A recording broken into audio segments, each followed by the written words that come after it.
Bom, boa tarde a todos. Meu nome é Luiz Fernando Correia, sou médico, comentarista de saúde da TV Globo, da CBN e da Globo News, e tenho a honra de participar aqui do TJCC todos os anos, esse é o 4º ano que a gente está aqui. E nesse simpósio satélite, a gente vai tentar abordar uma coisa relativamente simples, ou seja, quais são as barreiras para o tratamento do câncer no sistema de saúde brasileiro, né? Dá para fazer outro congresso inteiro, com mais 4 dias, para a gente discutir isso tudo, e a gente não chegava no final. Mas o mais importante é a gente entender um conceito que eu queria trazer para a gente estar com ele na cabeça hoje, durante essa conversa que a gente vai ter aqui agora.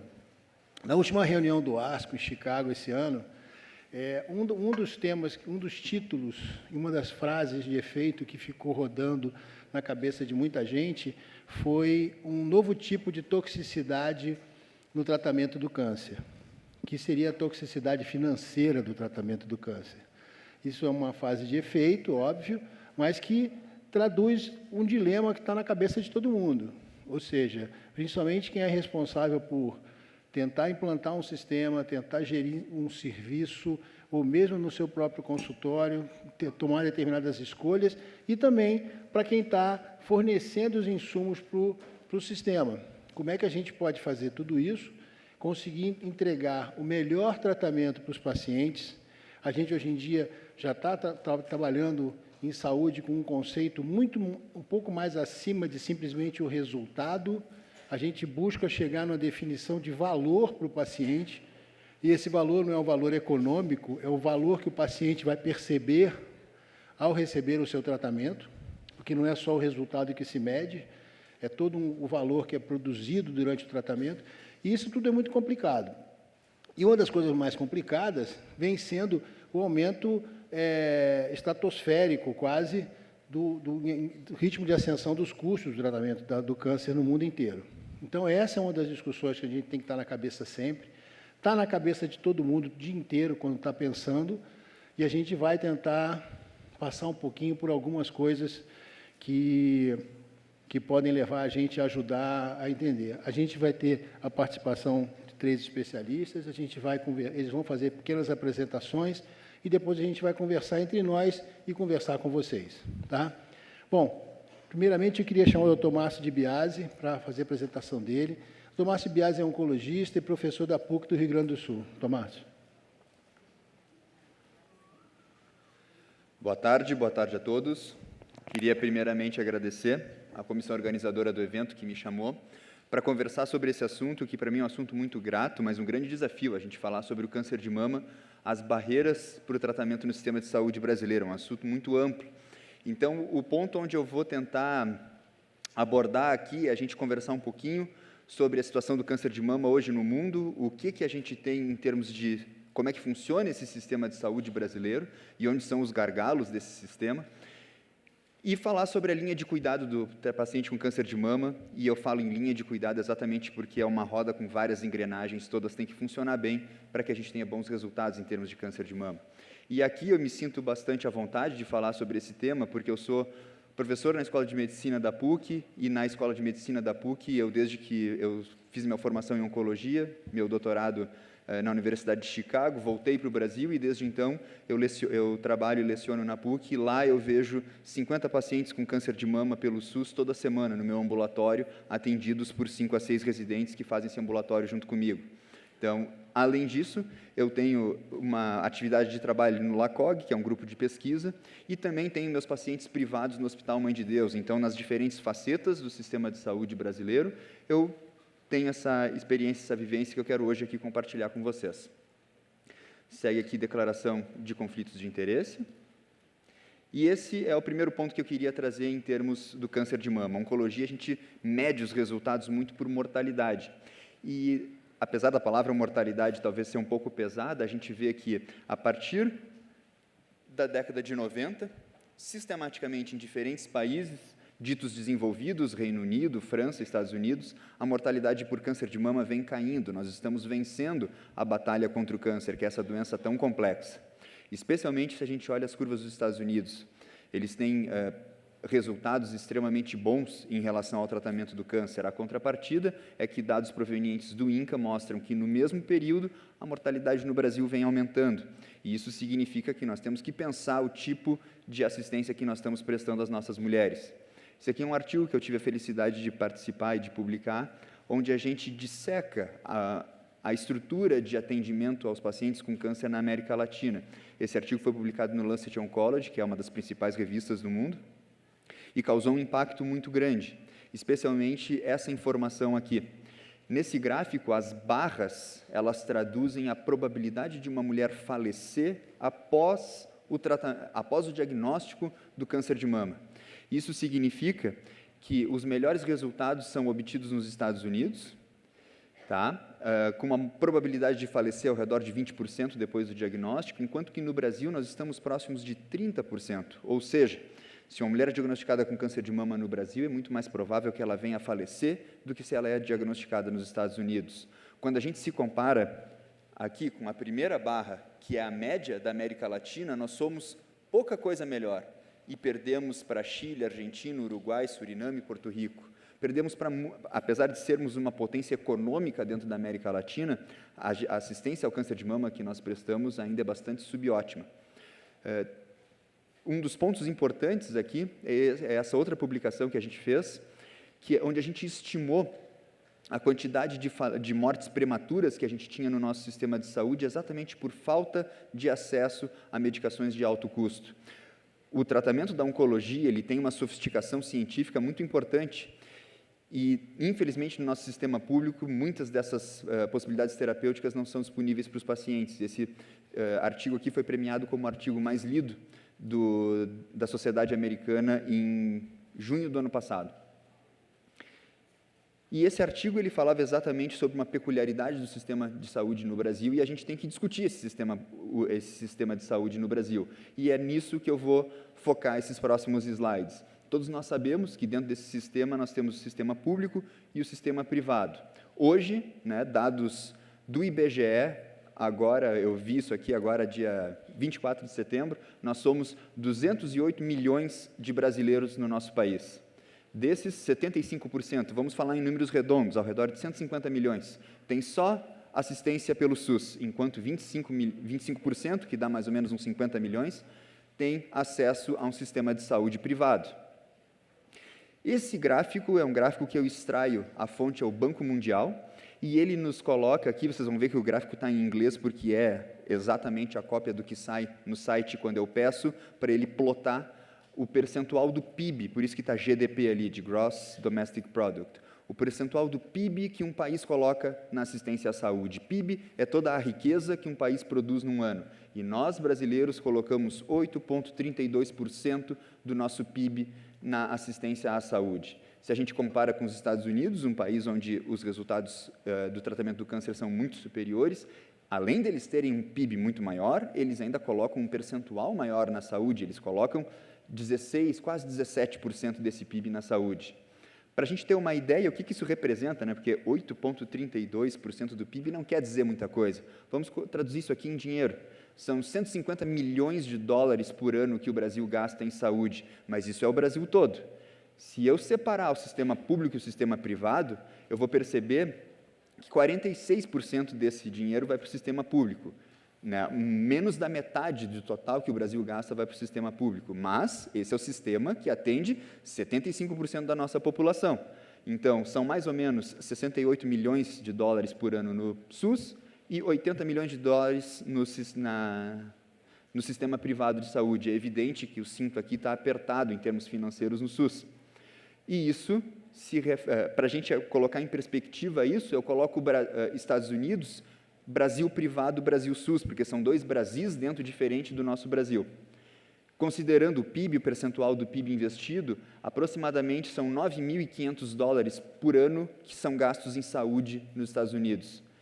1.500 dólares por ano gasto em saúde no Brasil, vamos dizer assim, planos privados. Enquanto que no SUS são 437 dólares gastos por habitante em saúde. É evidente que isso vai ter um impacto negativo nesse nosso sistema, que é subfinanciado. Isso, inclusive, de uma certa forma, está institucionalizado. Se a gente pensa que a Anvisa é a Agência Nacional de Vigilância Sanitária que regula as drogas no Brasil, tá? É a Anvisa que diz se uma medicação pode ou não ser comercializada no Brasil, e isso é uma agência nacional única. Uma vez que a Anvisa deu o aprovado para uma determinada droga, nós temos duas agências nacionais diferentes, a ANS e a Conitec. A ANS trata da incorporação dessas medicações no sistema privado, enquanto que a Conitec trata da incorporação dessas medicações no sistema público. E o que a gente vê é que as medicações, uma vez aprovadas pela Anvisa, usualmente são incorporadas no sistema privado, mas não são incorporadas no sistema público. Essa é uma realidade para muitas medicações, medicações que têm a sua eficácia absolutamente comprovada, mas que quando a gente coloca na perspectiva de gastar $400 por habitante, não tem como incorporar. Que impactos esse nosso sistema de saúde traz nisso que eu chamo de linha de cuidado do câncer de mama? Vocês percebem que é um círculo em que uma engrenagem leva a outra e todas elas precisam funcionar bem para que a gente tenha um bom resultado em termos de tratamento do câncer de mama.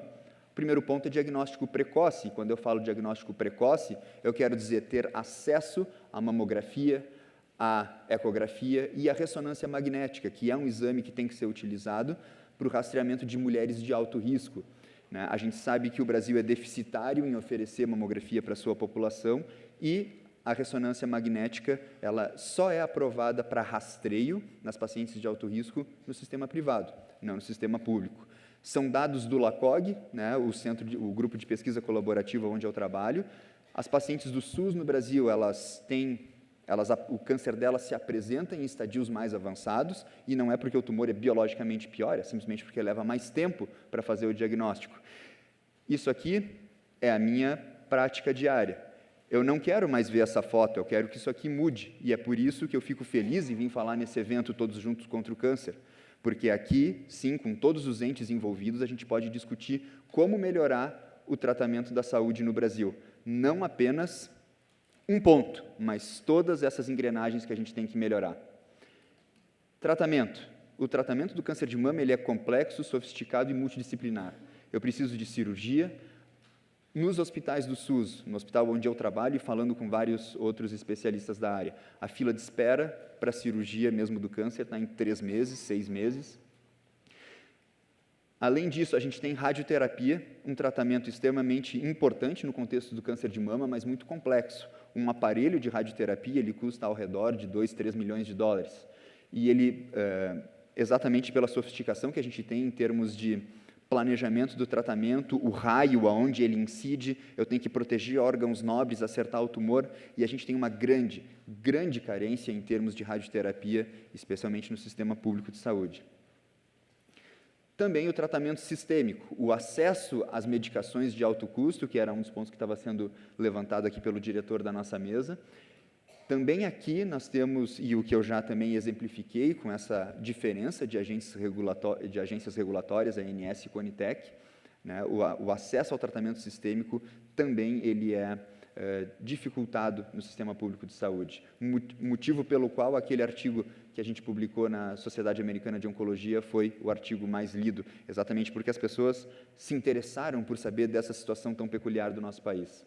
Além disso, a gente tem que pensar na assistência hospitalar. Os tratamentos que a gente faz na oncologia definitivamente não são tratamentos inócuos e que não têm toxicidade. Ao contrário, a gente tem muitas complicações.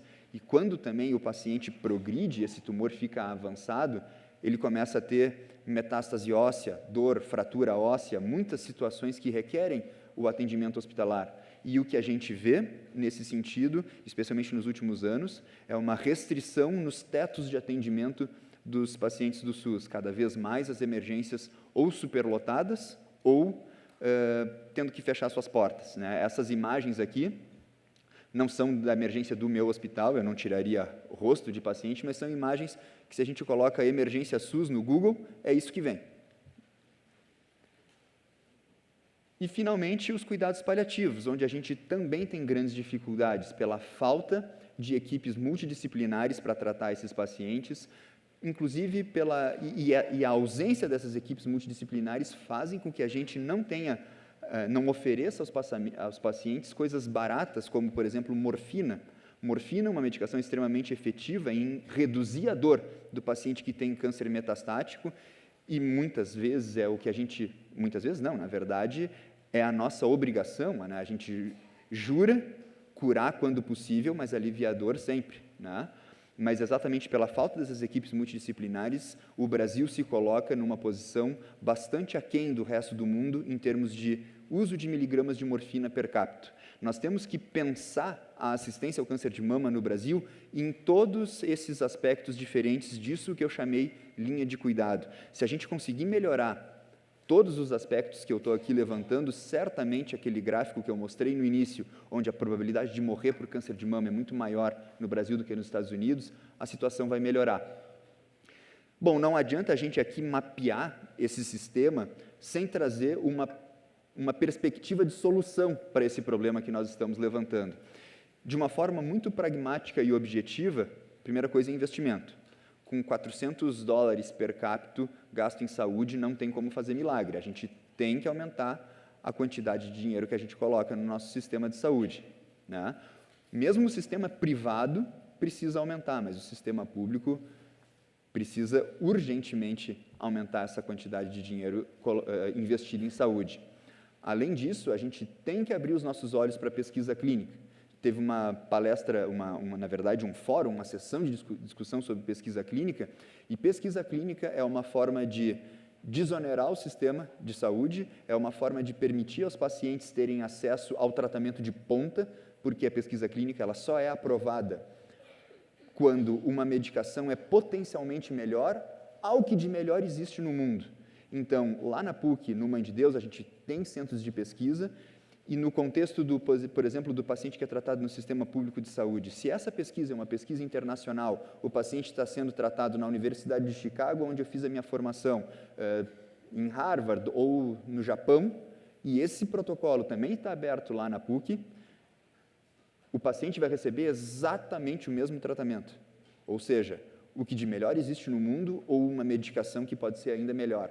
Essa é uma fonte pouco explorada no Brasil, nós temos inúmeros entraves regulatórios que dificultam muito a pesquisa no Brasil, e essa é uma das possíveis soluções para o nosso sistema. E, além disso, parcerias público-privadas. E aqui eu trago, e é um motivo principal desse fórum, que é a questão dos biosimilares. Nós temos aqui uma parceria público-privada em que vai ser possível reduzir o custo dessas medicações, mantendo a qualidade dessas medicações, não só para o sistema público, mas também para o sistema privado, mas isso impacta mais o sistema público. Esse foi um artigo que a gente recém publicou, tá?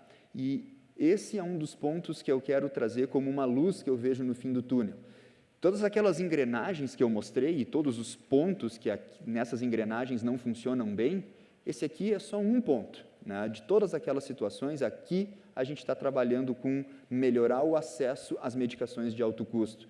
Mas se a gente usa esse exemplo, um exemplo positivo de parceria público-privada, para pensar em soluções criativas e transformar o nosso sistema, que hoje vai mal, num sistema sustentável e que consiga fazer o mais importante de tudo, o motivo pelo qual todo profissional de saúde sai de casa, que é proporcionar aos pacientes uma boa assistência à saúde. Muito obrigado.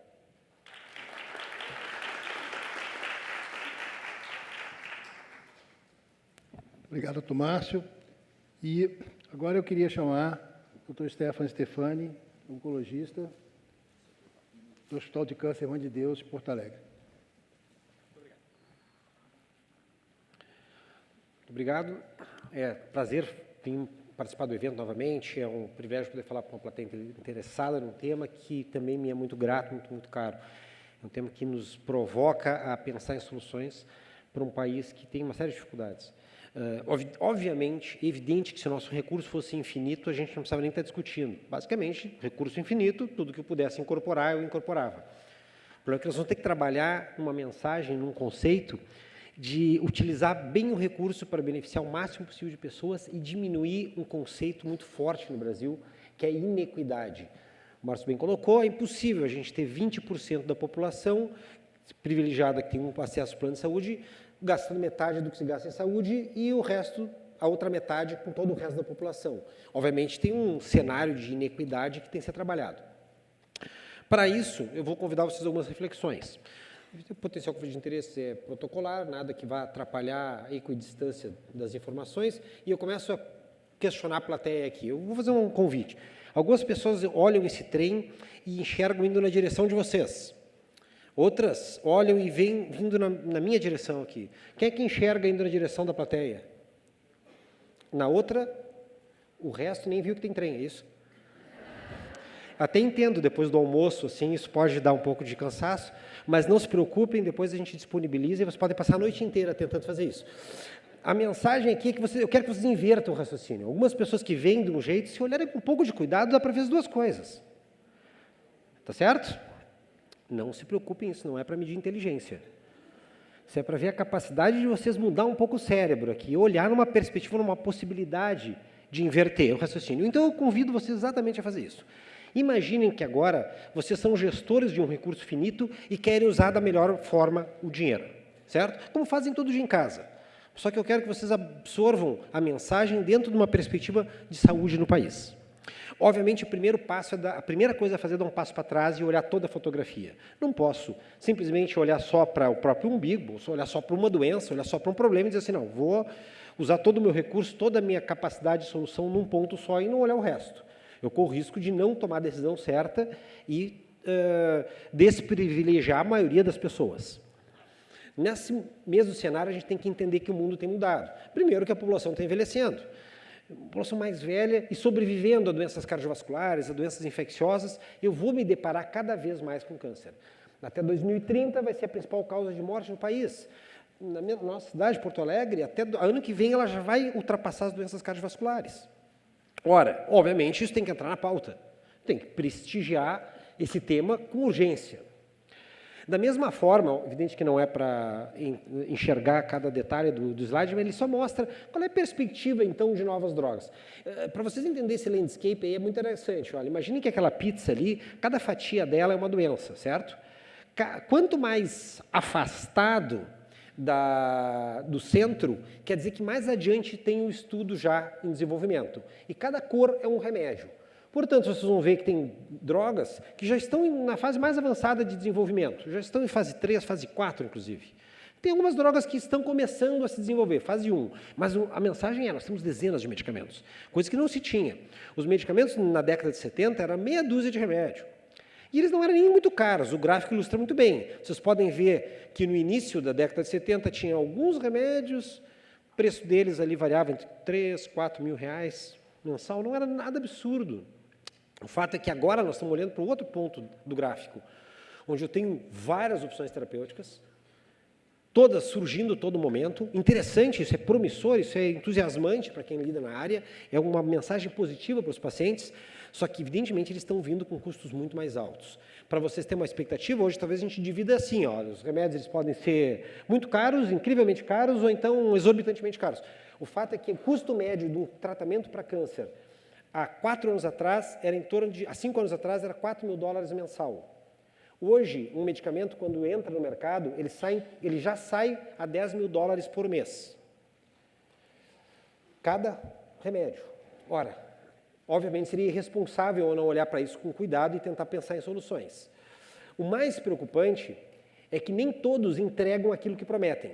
Só para você ter uma ideia, isso foi publicado na Nature, agora semana passada, onde alguns levantamentos são muito interessantes. Nós temos que primeiro olhar não só para um remédio, mas para os cuidados. Para vocês terem uma ideia, dos quase 280 estudos clínicos do início dessa década, 15% mostrou que benefícios que faziam com que o paciente vivesse mais e melhor.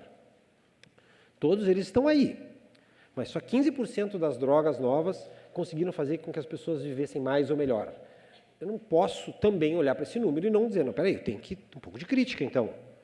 Quer dizer que 85% das coisas não vão realmente impactar na vida das pessoas. E aí nós temos que trabalhar com mais crítica possível. Na sequência, a própria Sociedade Americana de Oncologia diz assim, vamos olhar para o futuro. O que vocês esperam? Primeiro, as informações vão estar mais disponíveis. É uma questão de Big Data. Significa que não vai ser online nem offline, vai ser online. Os dados são muito rápidos e tem sentido, viu? Tem sentido. Eu estava contando há pouco tempo, eu tenho 3 filhos. O menino, o meu mais velho, tem 12, mas ele tinha 10 na época, e ele estava com a minha filha, que tinha 6 na época, e acharam um pendrive em cima da minha mesa. E aí a pequena perguntou para o menino assim, o que é isso aqui? E a resposta dele foi devastadora. É um jeito que eles usavam para transmitir dados. Meu Deus, eu me senti um dinossauro.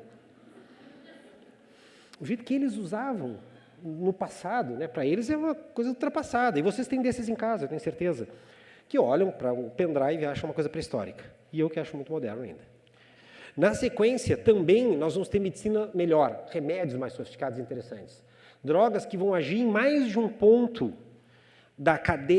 do ciclo celular e vai impedir que o núcleo receba a mensagem para duplicar, não só através de uma droga, vai ser muito mais sofisticado do que eu botar veneno no paciente. Está muito claro. Aliás, matar câncer não é tão complexo. Se eu largar sulfúrico em cima, eu mato. O difícil é a gente manter o hospedeiro bem. As pessoas não podem morrer junto com a doença. E é esse o desafio, trazer medicamentos mais precisos, mais sofisticados. E nós estamos indo. Mas a própria sociedade de oncologia chama atenção para um terceiro ponto, que é transformar, o senhor falou muito bem, custo em valor. Eu quero saber não quanto custa o remédio, eu quero saber quanto que ele vale, quanto é que ele traz de benefício para mim, para os meus pacientes, para as pessoas. Esse que é o desafio mais inteligente.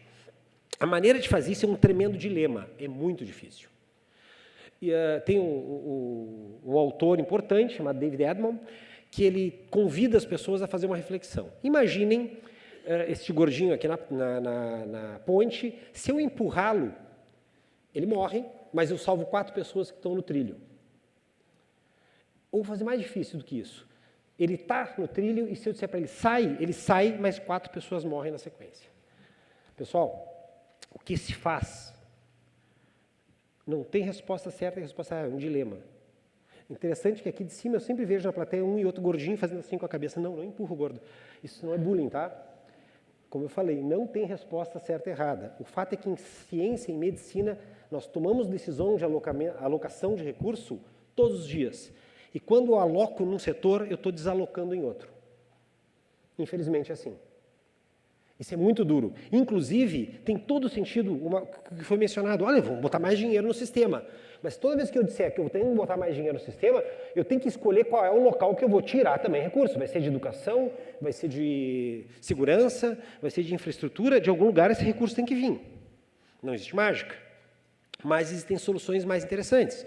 Como, por exemplo, nós entendermos que está na hora de tomar a decisão, encerrou a discussão de vamos pensar como é que vamos fazer, não, precisamos de soluções imediatas, certo?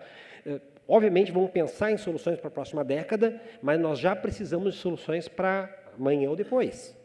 Uma das maneiras de fazer isso é definir as prioridades.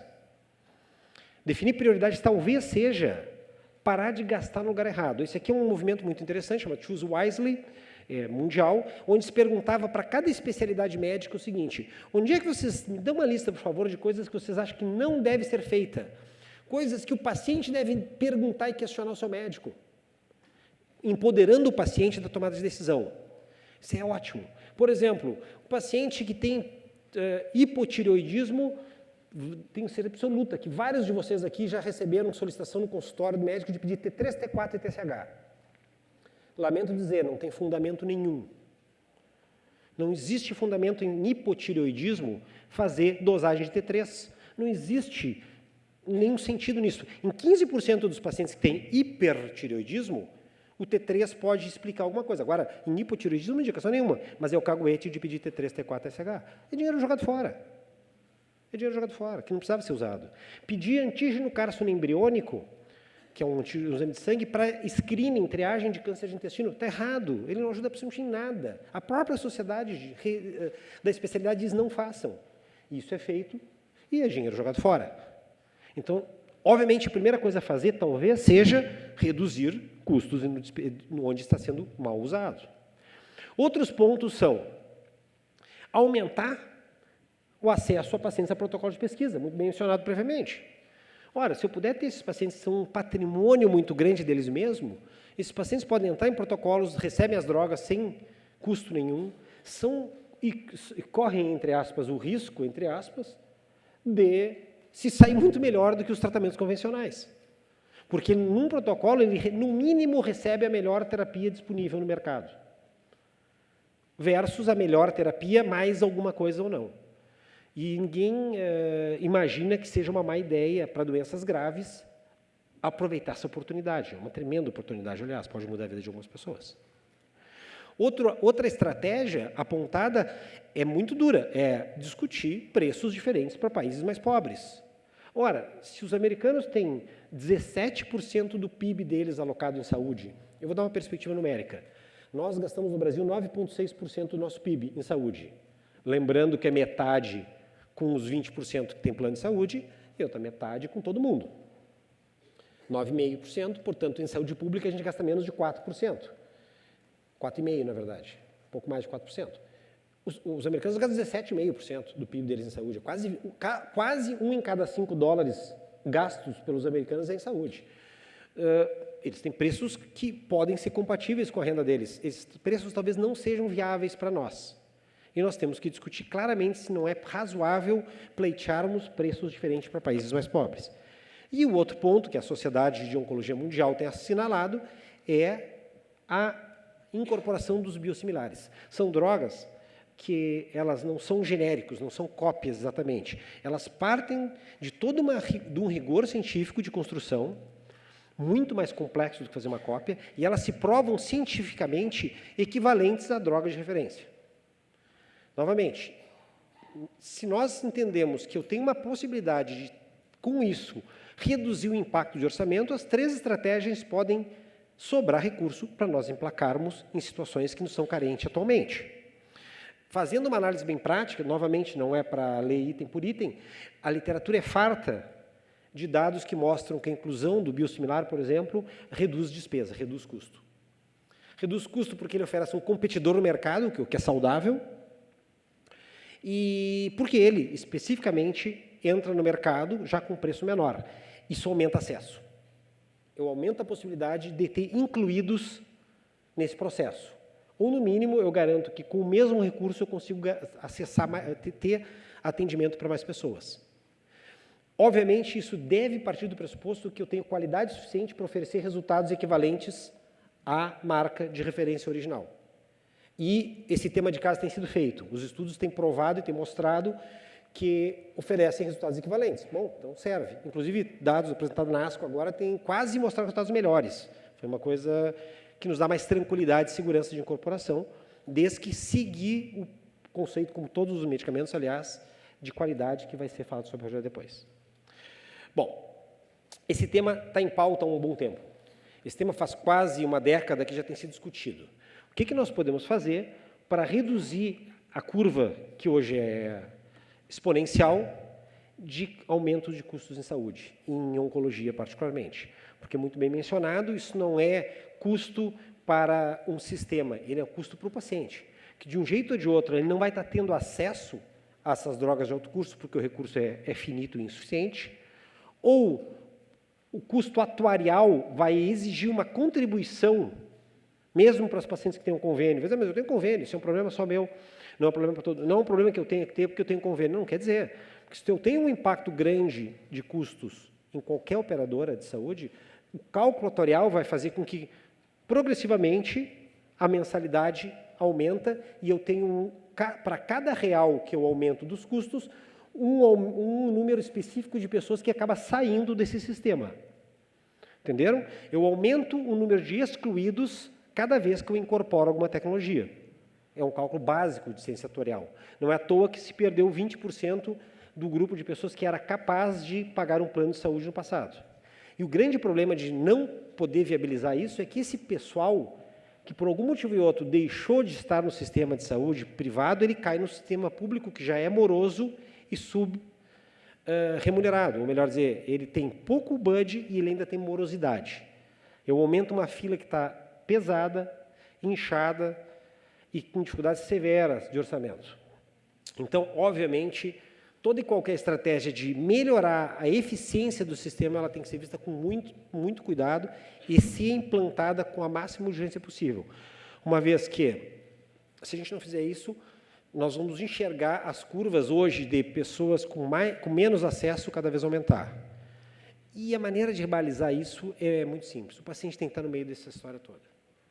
É inaceitável num país onde o paciente vai vir para o consultório, tem uma doença que pode ser devastadora, e eu ter que perguntar para ele, o senhor tem convênio ou não? Isso não poderia estar na anamnese do médico. A resposta teria que ser, não existe brasileiro de primeira categoria e brasileiro de segunda categoria. Tu pode até ter num plano de saúde uma hotelaria um pouco melhor, uma gama de escolha de assistencial um pouco mais confortável. Até entendo que o sistema suplementar ele pode tapar alguns buracos, mas ele não pode oferecer uma medicina que cura menos ou cura mais, porque as pessoas elas não têm culpa nenhuma de um sistema ser ineficiente. Obrigado pela atenção de vocês.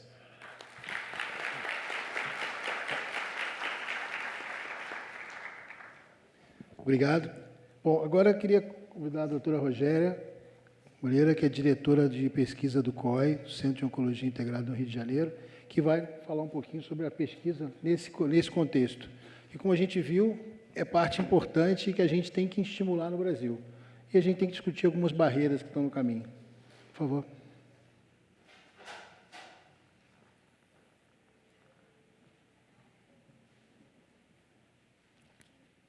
Boa tarde. Obrigada, boa tarde. Obrigada pelo convite. Obrigada à empresa organizadora do evento. Desculpe pela minha faringite, que me atingiu nas minhas últimas 48 horas, mas com bastante corticoide, eu estou conseguindo falar um pouco hoje aqui para vocês. Durante o desenvolvimento, quando eu recebi essa tarefa de montar essa apresentação, eu fiquei pensando que, na verdade, ao invés de a gente falar de aspectos regulatórios, interessante é falar de desafios regulatórios do acesso no Brasil dos biosimilares. E a gente vai entender por quê durante a nossa conversa, né?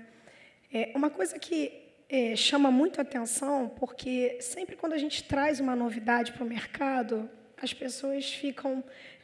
toda novidade, a gente aprende isso em marketing, na própria medicina, tem sempre aquele movimento de entrada.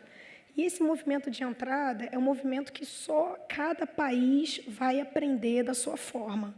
Por isso que eu quis remeter um pouco a Einstein, quando ele fala que a única forma que a gente vai ter de conhecimento, né, o conhecimento é a única forma de avanço de uma sociedade, é a experiência. Então, nós precisamos desenvolver a nossa experiência nesse ambiente. E a área regulatória ela depende desse conhecimento. Apesar de eu ter comentado a questão de ser um mercado novo, só que não. Né? Os biosimilares já estão aí, já tem bastante tempo. Né? E, recentemente, acho que foi comentado aqui por um dos meus colegas, que foi lançado um artigo falando sobre a experiência de 10 anos na Europa com os biosimilares. É quando você olha isso, você fala assim, nossa, a gente está atrasado mesmo. Porque é uma tecnologia muito interessante, é uma oportunidade de mercado para as empresas, para o Brasil, para os pacientes, para a pesquisa clínica, que é fundamental na geração de conhecimento. Então, eu só queria mostrar aqui para vocês, porque isso é uma forma de quebra de barreira também, quando a gente mostra que a gente não está fazendo nada novo. No Brasil pode ser novo, mas num aspecto global é uma coisa que já é utilizada. E é bom que a gente possa ganhar um pouco com essa experiência, mas sempre pensar que a gente tem que desenvolver o nosso próprio conhecimento. Infelizmente, a gente tem pouco tempo aqui para desenvolver. Se a gente pudesse falar de todas as agências regulatórias mundiais, a gente ia descobrir aspectos muito interessantes. Né? Aspectos, cada país tem o seu momento. E depois eu vou mostrar um panorama internacional rápido, mas a América Latina tem casos muito interessantes. O Brasil está um pouco à frente disso, um aspecto positivo. Falando da questão da pesquisa clínica, eu achei interessante trazer que vale a pena a gente dizer que os medicamentos inovadores, eles têm um histórico de desenvolvimento muito grande, mas a gente não pode deixar de citar a questão do desenvolvimento aqui dos biosimilares, que é uma necessidade do conhecimento, como eu falei anteriormente. E é isso que a gente tem que pontuar. Não há um ambiente regulatório, a gente não pode trabalhar em questões regulatórias se a gente não tiver um desenvolvimento de dados. Aqui, como eu comentei, a questão do panorama internacional, vocês podem ver na linha do tempo, não estamos falando de nada tão recente, mas a comunidade europeia, que publica muito sobre isso e já está numa outra geração, a comunidade europeia ela já está discutindo o que ela pode melhorar no acesso, né? E a gente ainda está discutindo como é que a gente pode ter esse acesso aqui. Então, é importante a gente aprender com quem já está mais à frente também. Depois da agência regulatória da Europa, a gente tem a Organização Mundial de Saúde, que veio também com as suas recomendações, depois os Estados Unidos e o Brasil, que ainda está passando por um processo também de adaptação. Aqui para mostrar para vocês a evolução da legislação brasileira. A gente não tem tempo aqui para destrinchar cada resolução, mas essas resoluções são disponíveis eletronicamente, todo mundo pode acessar. Mas eu queria só pontuar para vocês um aspecto interessante, batendo mais uma vez na tecla do conhecimento. A gente tem muita falta de conhecimento no país. Então, é importante a gente defender nos nossos centros de pesquisa, nossas unidades hospitalares, centros de oncologia, médicos, pacientes, familiares, quais são realmente as questões chaves dessa questão regulatória. Então, o que é registrado no Brasil como medicamento biológico, então a gente tem aqui as vacinas, os soros, os hemoderivados, então, uma lista de produtos importantes a gente poder diferenciar isso dos produtos sintéticos, que a população não entende muito bem ainda, mas acho que aos poucos a gente vai melhorando isso com bastante divulgação. Um aspecto importante aqui, quando a gente analisa toda a questão regulatória mundial, até recentemente eu escutei, teve um comunicado de uma agência de mercado financeiro dos Estados Unidos, e eles estavam achando interessante que eles desenvolvem relatórios anuais para os investidores. Os investidores vão poder decidir qual empresa que eles vão investir. E um comentário de um americano foi muito interessante. Ele falando assim, nossa, o mercado farmacêutico é muito regulado. É muito importante que seja feito isso, porque enquanto o mercado financeiro, você vai comprar uma ação, você não vai injetar uma ação, né? Um medicamento você vai tomar, então a responsabilidade é maior. Agora, o que eles não entendem, e foi interessante o comentário nos Estados Unidos, é porque, às vezes, a gente fica discutindo, perde-se tempo, discutindo muitas coisas que poderiam evoluir para um outro nível. As agências mundiais, entre aspas, perderam muito tempo discutindo nomenclaturas e questões que poderiam ter sido um pouco mais ágeis. Mas a gente, no Brasil, acho que aprendeu-se um pouco com o que foi feito lá fora e tem a sua definição, mas é só uma questão que, em alguns fóruns que a gente participa no exterior, a gente vê algumas pessoas questionando por que as agências mundiais discutem muito alguns pontos dos biosimilares que, na verdade, a gente poderia avançar um pouco mais. Mas aqui mostrando para vocês... Opa, desculpa. Voltando. Rapidamente, a questão do produto biológico novo, como é que é feita essa análise, esse caminho dentro da Agência Regulatória Brasileira, e o produto biológico, desenvolvimento individual, desenvolvimento por comparabilidade, e aí a gente chega na questão do biosimilar, que é um produto biológico. Tá? A definição pela Anvisa, o que são biosimilares. Os produtos biológicos são produzidos em sistemas vivos, a partir de insumos variáveis, e as características do produto final dependem de muitos fatores da consistência desse processo de produção.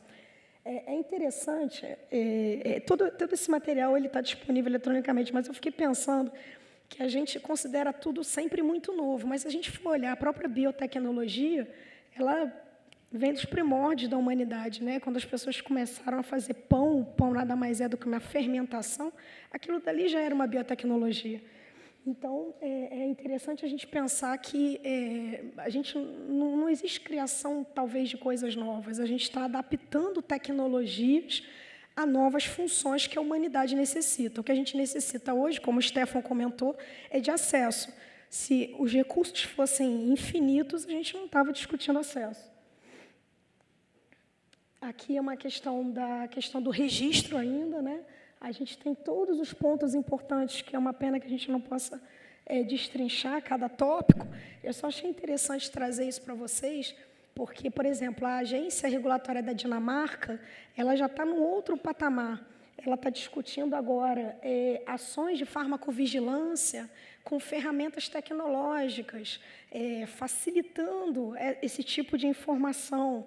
Ela está, por exemplo, discutindo como o conhecimento, né, dos médicos, dos pacientes, o que foi feito, o que a gente pode melhorar.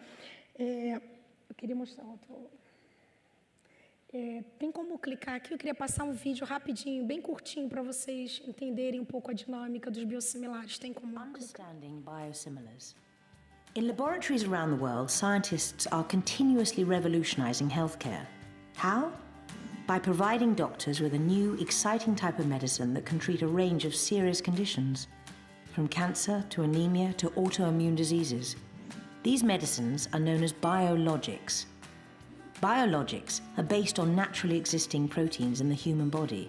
Each biologic is uniquely engineered to target a specific type of molecule in the body with the aim of treating a disease. Unlike regular medicines, which can often be made by following a simple chemical formula, biologics are made using a complicated recipe that is coded in our genetic material, or DNA. For this reason, biologics are highly complex structures. How complex? Think of it this way. If a regular medicine is a paper aeroplane, a biologic is a jumbo jet, thousands of times larger and more intricate, not to mention more difficult to make. Trouble is, like the jumbo jet, they're expensive, and that means not everybody can afford them, which is where biosimilars come in. Put simply, a biosimilar is a highly similar replica of an existing clinically validated biologic medicine. To be approved by the regulators in Europe and the US, a biosimilar must be so similar to the original that statistically speaking, you can't tell the two apart in terms of ability to treat the disease, safety profile, and overall quality. The three things that matter the most to doctors and patients. Many experts see biosimilars as essential to the future of healthcare. Why? Because the introduction of biosimilars creates greater competition in the market, causing prices to drop, and therefore allowing more patients access to the medication. Ultimately, this means high-quality, hugely important drugs can reach more patients than ever before, wherever in the world they may be.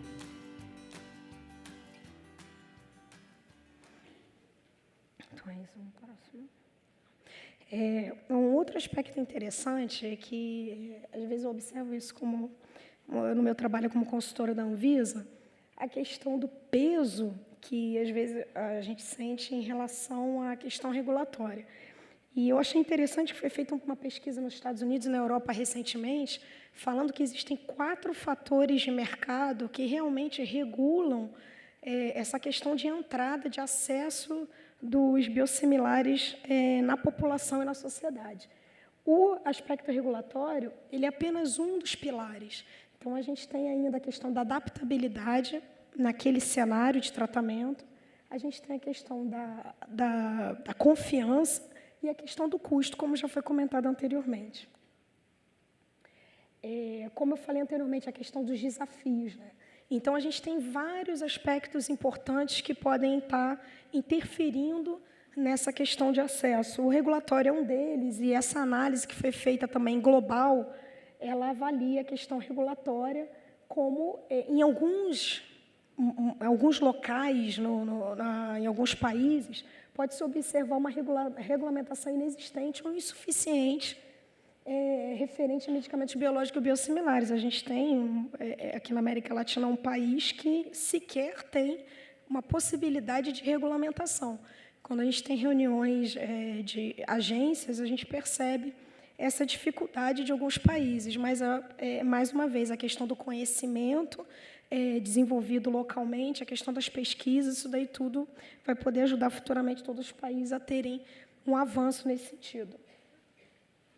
É importante a gente sempre pensar que não é uma situação nova, apesar da gente ficar um pouco como nessa figura aqui, como um mero espectador, a gente tem que imaginar que isso é uma realidade, os biosimilares são uma realidade e a gente tem que trabalhar para que isso seja cada vez mais realidade para a população brasileira. Esse é o nosso papel como médico, pesquisador e como membro da sociedade, como cidadã.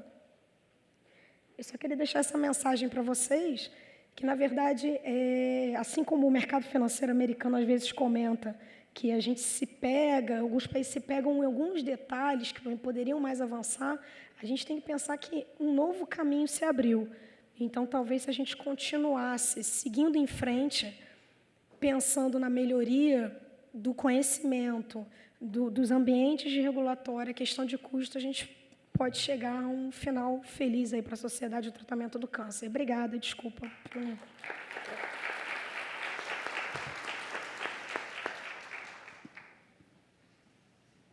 Obrigado, Rogério.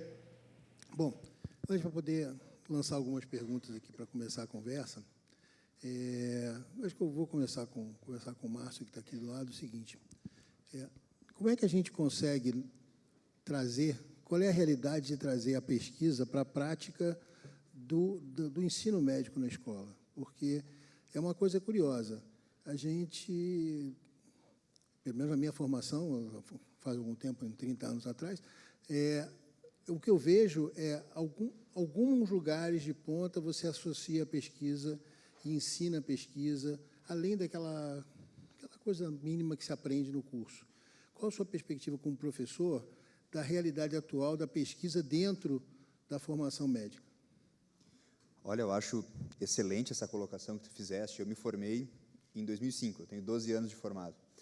E o meu currículo, em 2005, abrigava muito pouco de pesquisa clínica. Eu tive bolsa de iniciação científica, mas, assim, era uma coisa muito menos presente no currículo do ensino médico do que ele é hoje.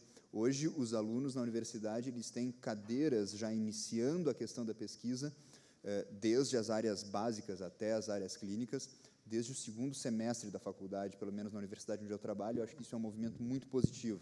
Por quê?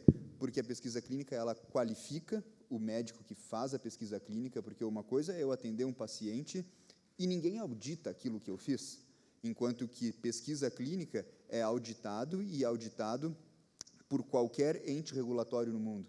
No centro de pesquisa onde eu trabalhava na época e agora estou de volta, nós fomos no mundo o centro que mais recrutou pacientes num determinado estudo. E o FDA americano disse, olha, se esse centro aqui foi o centro que mais recrutou, eu quero lá auditar esse centro, para ver se eles não inventaram dado, para ver se o paciente foi atendido do jeito que tinha que ser. E assim, legalmente, eles têm 2 semanas para te avisar e eles vão lá, então não dá tempo de ou fez direito ou fez errado. Isso é uma coisa que qualifica o ensino, qualifica a assistência prestada ao paciente, como a gente tinha citado antes. Esse paciente ele vai receber o que de melhor existe no mundo ou aquilo que potencialmente ainda vai ser melhor do que o que já existe e ainda proporciona, desonera o sistema de saúde. Eu acho que isso é um caminho que agora nós, como sociedade, estamos começando a enxergar a importância disso. O americano, o europeu já fizeram isso há muito tempo, estão bem na nossa frente nesse aspecto, e eu fico muito feliz de ver que essa perspectiva está se abrindo aqui no Brasil. Sim, eu tenho um dado a acrescentar. Nós temos alguns pontos que devem ser explorados aí. Nós temos, infelizmente, ainda no Brasil, um grande número, inaceitavelmente grande número de universidades que não têm hospital-escola. Como é que vai fazer medicina sem um hospital-escola? É absolutamente impossível. Então, isso é um problema que nós temos que pensar não só na quantidade de médicos, mas na qualidade desses médicos que nós estamos colocando no mercado. Segundo aspecto, considerando o cenário epidemiológico, a quantidade de médicos treinados adequadamente para tratar câncer é insuficiente. Então, todos os gráficos, aquele artigo que tu colocaste no Lancet, que eu tive o privilégio de participar também, um dos gráficos é esse, a quantidade de escolas médicas com treinamento em oncologia para viabilizar acesso ao número potencial de pacientes oncológicos que vamos ter. É insuficiente. Então, nós estamos treinando pouca gente e não necessariamente treinando bem. É um passo que nós estamos resolver. E o terceiro aspecto que eu também gostaria de mencionar é que a pesquisa é absolutamente fundamental, não só para poder ter um desafogo assistencial, mas ela joga o patamar de raciocínio clínico lá em cima. Ela serve de locomotiva para outras especialidades, inclusive, aprenderem a estudar da maneira pertinente. Quando eu coloco um estudante de medicina à disposição, e os médicos, mesmo depois da sua formatura, a construir o raciocínio científico, eu tenho que ter certeza que, quando começar a vir novas aquisições da ciência, ele vai saber pensar adequadamente. Então, eu não treino eles a facão, eu ensino o médico a pensar cientificamente. Eu queria... E um dos pontos que o Stephen tinha trazido, né, do choose wisely, da questão de é necessário que o médico tenha crítica frente ao que vem na literatura para escolher de forma adequada aquilo que deve ou não ser incorporado. Sem sombra de dúvida, esse processo de treinamento cria essa massa crítica no nosso país, um outro ponto. Eu queria aproveitar para incluir a Rogério na conversa, dizendo-se pela iniciativa seguinte, pela convivência mais próxima dela com a regulação da pesquisa. Né? Eu, classicamente, conto sempre a história de que eu recebi a missão, em 2005, de montar um CEP no meu hospital, e foi um trabalho enorme, e que deu em nada, porque a frustração das pessoas trabalharem e terem, naquela época, aquela revisão posterior, aquilo frustrava todo mundo. Como é que está a situação, só rapidamente, hoje em dia, já que não estamos falando disso? Eu acho que a pesquisa clínica tem um cenário no Brasil muito melhor do que a gente tem há muitos anos atrás. Quando eu me formei há 20 anos atrás, quando eu falei que eu queria fazer pesquisa, eu falei, pesquisa? Está maluca, né? Então, assim, hoje em dia temos um cenário melhor, concordo contigo, existem algumas questões ainda, alguns entraves em relação a alguns processos, precisam ser melhorados, sem dúvida nenhuma, mas o cenário é bem melhor. Eu confio nisso. Só para você ter uma ideia, no centro, que é o centro que eu sou responsável, a gente vai fechar o ano agora com 45 estudos internacionais. Né? Então, assim... apesar de a gente, economicamente, é um cenário um pouco complexo, a gente vê que algumas coisas andam meio independente do que está acontecendo. Agora, eu concordo contigo, existem entraves, eu acho que o nosso papel é poder colaborar para que isso não aconteça. Existem diversos tipos de entraves, isso daí, a questão dos entraves, a gente pode até... É uma outra sessão de discussão. Agora, eu acho que o cenário, sem dúvida nenhuma, é bem melhor do que 20 anos atrás, não tenho dúvida disso. Para dar uma perspectiva numérica, os Estados Unidos, para cada 1 milhão de habitantes, tem 80 centros de pesquisa. A Europa tem em torno de 60, o Brasil tem 2 para cada 1 milhão de habitantes. Obviamente, a gente está muito atrás. E esse é um dos pontos que a gente vai ter que pensar em reestruturar, e aí eu chamo a atenção para aquele aspecto que eu não canso de estressar, não canso de mencionar. Nós temos que brigar para usar o dinheiro no lugar certo. Entendeu? Eu entendo que nós temos pouco recurso, eu não enxergo uma alocação de recursos gigante suficiente para resolver o problema de um dia para o outro, então eu tenho que pensar na realidade. Vocês lembram do meu slide do balão quase estourando? Ora, antes de vai demorar 3 gerações, ou 2 pelo menos, para as pessoas aprender a definir suas prioridades melhor. Mas a solução tem que ser mais rápida. Já que você está com o microfone pegando nesse ponto da alocação do recurso, esse aspecto que o Márcio colocou, da possível chegada do biosimilar, a gente tem visto nos trabalhos estrangeiros uma perspectiva interessante. Qual é a tua visão desses números? Esses números vão se materializar? Sim, na verdade, não tem por que não imaginar que vá. O mundo inteiro observou pelo menos uma redução global de 20% do custo daqueles medicamentos, o que faz, evidentemente, aumentar, puxa vida, pelo menos um paciente a mais em cada 5, que vai poder receber. Esse dinheiro, eu reforço, ele não vai sobrar no sistema, ele vai ser poder alocado para uma pessoa que estava excluída. Eu não tenho dúvida nenhuma, se tem alguma coisa... Tem vários pontos no sentido de eu ter concorrência, que é saudável sempre. Mas o nosso país eu poder usar o dinheiro sem prejuízo para aqueles que vão poder distribuir melhor. Não tem dúvida que vai entrar. Eu até brinco com as pessoas, pode ser como o inverno, eu gostar ou não gostar, mas eu tenho que estar preparado, ele vai chegar. E, Márcio, uma coisa que vocês podem contar mais para todo mundo. A chegada desse medicamento novo. A gente tem visto alguns medicamentos, tecnologias novas no câncer, especificamente, que têm chegado, que trazem uma demanda junto com ela, né, de capacitação e qualidade do serviço. Nesse caso, isso também acontece?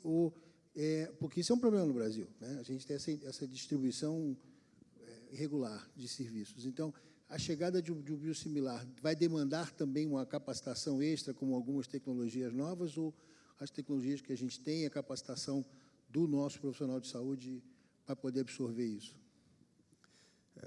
Acho que, colocado de forma perfeita, O que a gente realmente tem que capacitar aqui, posto que o biosimilar ele é um medicamento que já existe, e a gente está trazendo, na verdade, um medicamento biológico similar àquele ali, com a mesma indicação.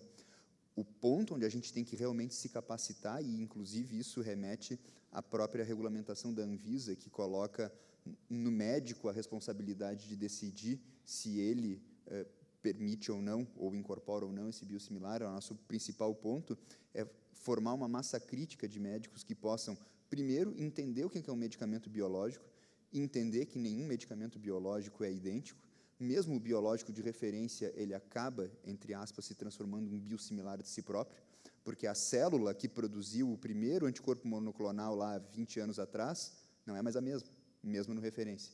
E criando essa capacitação no ponto de vista crítico das pessoas que vão ter a obrigação de tomada dessa decisão, acho que é o primeiro ponto para que a gente consiga incorporar essa tecnologia que é nova na perspectiva de biosimilar, mas, na verdade, é medicação antiga, sendo incorporada de forma segura e mais barata, como o Stephen pontuou, permitindo que pessoas que antes estavam excluídas agora possam receber.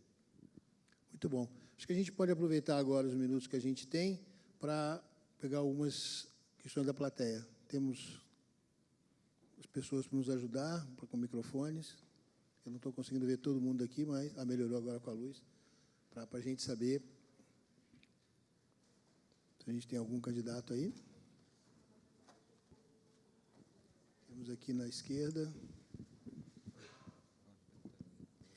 Vocês comentaram que a pesquisa, né, clínica é um bom local para ir, né, para os pacientes se tratarem.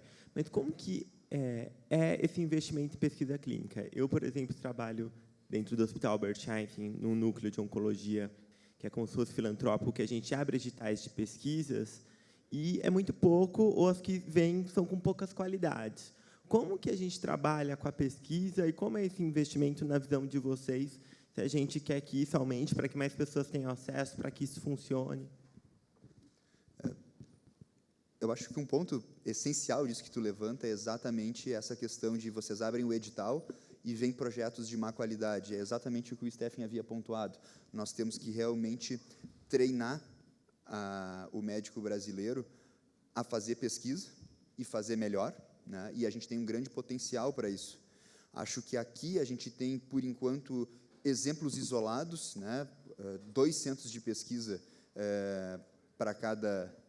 Quantos? 1.000 habitantes? 1 milhão de habitantes. Para cada 1 milhão de habitantes, é muito pouco se a gente compara aos 60 ou 80 da Europa. Mas nós estamos começando, e esse é um ponto onde a gente tem uma grande capacidade de expansão a partir da aquisição da qualidade desse médico, que é como tu mesmo pontuou, né? Muitos dos protocolos que vocês recebem são de má qualidade. A gente tem que trabalhar na capacitação interna, sem dúvida. E tem uma questão também de mudança de uma cultura do paciente, no sentido de que eu também fiz parte da minha formação fora.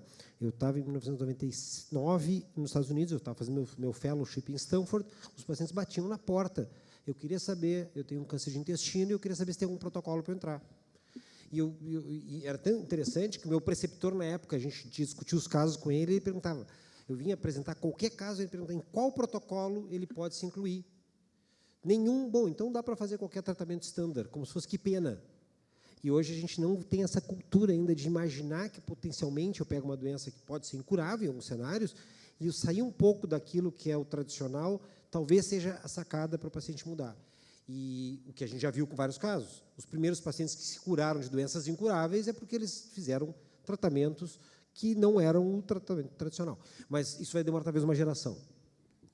E um ponto importante, como o Steph falou, da mudança de cultura, a mudança de cultura do médico e também do paciente.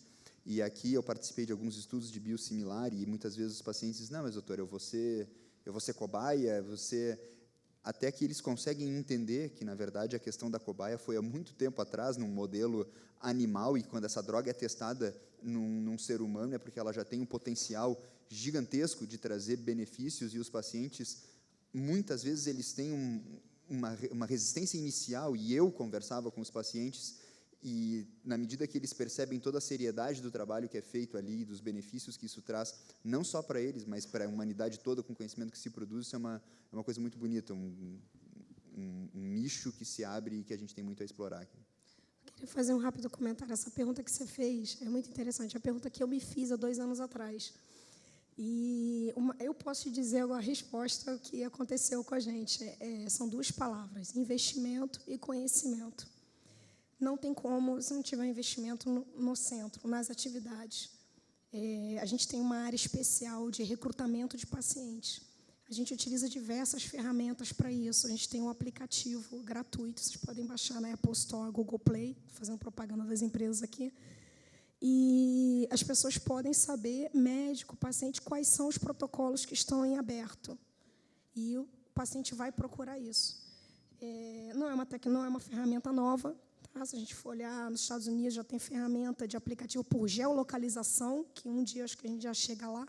O paciente está na sua cidade, ele consegue, pela sua geolocalização, indicar para o centro mais próximo. Isso é um passo à frente. Mas essa pergunta que você fez, já me fiz 2 anos atrás. Agora, não tem como... E uma outra coisa que também me chamou a atenção nessa sua pergunta, a questão da qualidade. A gente tem que diferenciar um pouco do que a gente tem de protocolo que é desenvolvido, talvez, por um grupo pequeno, e alguns protocolos internacionais.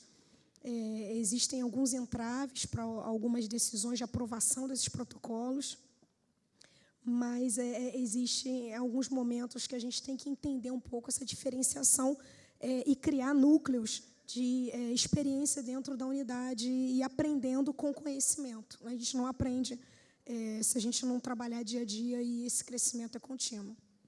Eu queria aproveitar, Rogério, e perguntar a sua opinião. Você falou de um ponto importante, quer dizer, essa realidade que a gente vive de Big Data, ela pode ser aproveitada e deve ser aproveitada para isso, e até principalmente para resolver, porque pior do que ter 2 centros de pesquisa para cada milhão de habitantes, esses centros de pesquisa estão extremamente mal distribuídos no Brasil. A gente vê uma concentração enorme dos centros de pesquisa na região sul e sudeste e um rarefeito espaço, né? Como é que você acha que esse fenômeno do Big Data e principalmente da transmissão de dados pode facilitar ou não essa disseminação do centro de pesquisa e da pesquisa clínica? Hoje em dia, no meu ponto de vista, com a experiência que eu tenho dirigindo um centro de pesquisa clínica em oncologia, a gente não consegue nada que não seja através de dados, de via web, informação e rede de contato. Isso é um ponto passivo. A questão do Big Data é uma questão um pouco mais complexa, porque, se a gente for analisar, e a gente tem aí um exemplo muito grande que chegou ao Brasil, a questão do Watson. Vou dar só um exemplo, tem outras ferramentas também, da Oracle. A inteligência artificial, na verdade, ela depende dos dados que a gente imputa nela, né? A decisão disso é uma decisão que a gente precisa gerar dados o tempo todo, e a gente faz isso o tempo todo. Né? O centro de pesquisa que eu trabalho, ele é atrelado a uma unidade, a várias unidades. A gente tem 16.000 pacientes por ano. Então, a gente tem um quantitativo de dados muito grande. Agora, o Watson sozinho não vai fazer isso. Então, isso é uma realidade que a gente já constatou. Agora, a geração de dados é contínua. A gente não tem, hoje, como trabalhar em oncologia sem a gente trabalhar com essa questão do conhecimento e gerando cada vez dados. Mas eu não acredito... É muito difícil você pensar na ferramenta. A pesquisa clínica, ela não vai deixar de existir. Já me perguntaram isso. A pesquisa clínica vai deixar de existir com uma inteligência artificial? Nunca. A inteligência artificial, ela se apropria, ela é baseada naqueles dados que a gente gera. Então, isso nunca vai acabar. Uma coisa depende da outra. Não tem como. Tem um dado interessante. Eu não tenho dúvida nenhuma também que, em médio e longo prazo, as pessoas vão ter mais acesso à informação. Ela ficou muito rápida. E ainda mais o paciente que tem um interesse específico de ficar bom. Eu conto uma história que foi muito interessante. Um paciente meu com melanoma, e eu estava viajando, estava indo para a Colômbia dar uma aula. E foi publicado, naquela noite, um artigo que foi o primeiro dado, que foi um relato de caso, aliás, é raro, a New England publicar um relato de caso, mas ele chamava atenção para um conceito de imuno-oncologia que depois acabou se traduzindo numa série de opções terapêuticas que a gente tem disponível. Bom, mas foi publicado naquela noite. Eu fiz um voo overnight. Quando eu desci do avião, eu liguei com o celular e vi a seguinte mensagem. O meu paciente: doutor, o senhor já leu a New England de hoje? Eu me senti um desatualizado, né? Porque imagina, aquela noite toda eu não consegui ler. A necessidade, a quantidade de informação e a velocidade de informação ficou absolutamente impressionante. Eu conto o seguinte: olha, quando o Abraham Lincoln lá tomou um tiro no teatro, há um século e meio atrás, demorou 14 dias para a Europa saber. Quanto tempo demorou para a gente saber que as Torres Gêmeas caíram? E foi imediatamente. Então, as informações elas estão chegando com muito mais rapidez, as pessoas têm interesse, ainda mais quando procuram ativamente, e não há dúvida nenhuma, todos esses pontos que nós ilustramos aqui, elas estão lá, estão aí no mundo. Cabe a nós, normalmente, ilustrar o paciente para entender isso de uma forma mais produtiva, para que aquilo se traduza, obviamente, em benefício para a sua vida. Eu acho que a gente tem que aproveitar o ambiente que a gente está aqui hoje, quer dizer, dentro do TJCC, desses dias, e aí tem um desafio que sai daqui, pelo menos eu proponho que saia desse painel e vá para a plateia e vocês levem para casa. Quer dizer, a gente tem que conseguir um mecanismo de, na minha visão, conseguir engajar todas as organizações de pacientes que estão reunidas aqui nesse processo de informatização, é uma palavra meio boba para isso, mas de adaptação e de integração através dessas grandes redes de dados. Quer dizer, vocês têm essa possibilidade de serem os agentes catalisadores dessa captação através de facilitação de dados. Eu acabei de perceber aqui um alarme piscando, a gente ficou sem o tempo. Queria agradecer a participação de vocês, agradecer muito a participação dos nossos panelistas e avisar que o TJCC continua e temos discussões hoje e amanhã ainda. Boa tarde para vocês e vamos em frente.